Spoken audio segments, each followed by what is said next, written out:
Hiya. Wanted to quickly check in. Obligatory. This channel's a dumping ground. It's nothing more than a platform for me to just voice my thoughts, and it's really junky, and I don't care about this channel. I've spiritually abandoned this channel. Thought I'd just check in and say a lot of you are really, really sweet, and you still reach out to me after all these years. I do consider it a moral failing that I haven't established myself on YouTube. I say moral failing for a multitude of different reasons. For one, I made really immature promises years ago that I would get myself established. Oh, my eyebrows are shaven, by the way, I know. It looks weird.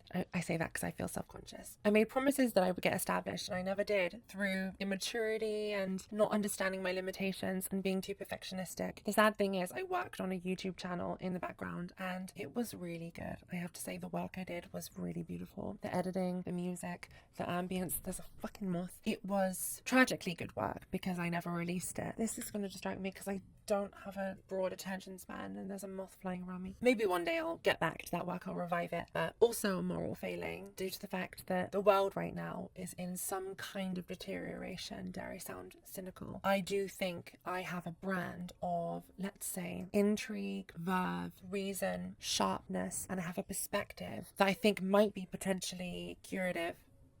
Nope, didn't get it. Oh, I did get it. Look, I have it. Look, do you see this? Wait, look. Oh, you can't see it on camera. I could feel it in my hand. And I do think, well, okay, so there's a couple things. I know this is a really boring YouTube video. I'm like coming on here just to say, hey, I almost treat you guys like you're my friends. I know it's going to get like 30 views, a couple nice comments, but I'm just checking in just to fill the silent air. And I want to say, people are so reactive right now and so devoid of connection, but I think it'd be nice to hear a reasonable voice. Dare I sound so braggadocious and authoritative, but I think it'd be nice to hear a transgender person speak who I think has some balanced views. And I want to give my perspective on the world. I'm not here to make promises. I'm not here to say YouTube channel coming soon, as I have done before, and I'm really sorry about that. That is ignoble behavior, and it was just really immature. But I do think it's a moral failing that I'm not getting myself out there, because I have been really busy and I've been working on projects, but it's all very cloistered and in my own solipsistic world. So much is going on that's making my heart ache. Another reason I feel it's necessary for me to get on YouTube is because I would like a partner. So I've been on dating sites for a decade. They don't work for me. I think that's a common complaint, but no one on there is for me. And I think if I get myself out on YouTube, I get more eyes on me, and there's more of an audience of potential suitors. I feel really like weird saying that, but I am looking for a very specific kind of guy. My romantic life has been a bit fraught recently. I've been very into someone, and it's unrequited. It's unrequited because I'm keeping it a secret. I can hear my dad singing downstairs. It's hard. Dating is hard when I live with my father and I'm 31 years old and I am the way I am and I'm a total tot. Dating is kind of hard, but I am pretty confident that I have a lot to offer. I'm confident that I know what I want in dating. That's one of the reasons I'll get on YouTube. My curative perspective. That sounds very grandiose. It's probably not curative, but I think I do have an interesting perspective that I'd like to get out there. I'd like to connect with you guys. Maybe a career opportunity. Probably will amount to nothing. I don't know. I'll feel like I'm doing something public and social rather than all the work I've been doing, a tremendous amount of work internally and solipsistically. My heart aches for the state of the world right now, and I'm not claiming I'm going to save it, but I have some things to share. Yeah.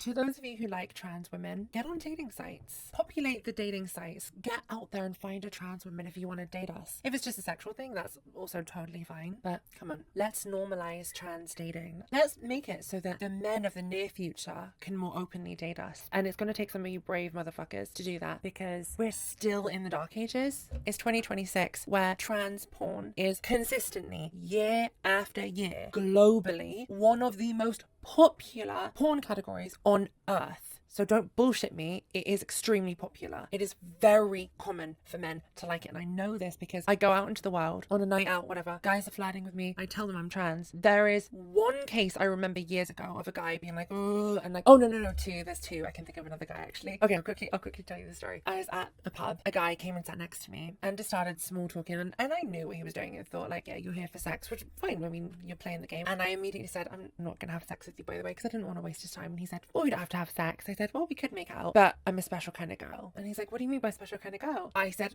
I think if you look at my facial features, you can tell what special kind of girl I am. And he went, he had a straw, right? He had a straw. And he went, and I thought, okay, you're not one of the chasers. Fine, that's totally fine. I found it really, really funny. Aside from that though, aside from the two guys I can think of, I've never had an issue because men are into trans women. Not all, and that's totally fine, but they are. And I'm so sick of hearing, no, they're not. And it's usually from men. Men usually say that. Why do you trust your guy friends to be open? Guys aren't saying that. Guys don't say, hey, by the way, I love being boinked in the ass by a T word. Okay, I'm trying to use the T word less. Okay, so I will see you guys whenever. I'm busy. I'm doing a lot of work. I have projects in the works right now. I've got the next few months booked. Dare I sound important? I am unemployed and broke at the end of the day. Help is always appreciated. No, I'm not fishing for that. I'm sending you guys so much love. And I say, just do what you can to be, you don't have to be flag waving allies, but get out there. Find yourself a trans girl. All these thirsty men in my comments, find your love. Find your sexual experiences as long as it's open. As long as you are open about what you want, whether that is just sexual, whether that is marriage. Loads of us, I'm speaking for us trans women, we're on the market and we want love. Some of us. Many of us want love. I want love. I like black men. That's no secret of mine. I do like black men. Much to the controversy, I feel I'm ready and my heart is open. This is almost like a Match.com. My name is Ava. I'm 31 years old and I'm a top. See you later. Bye bye. Love you guys as always.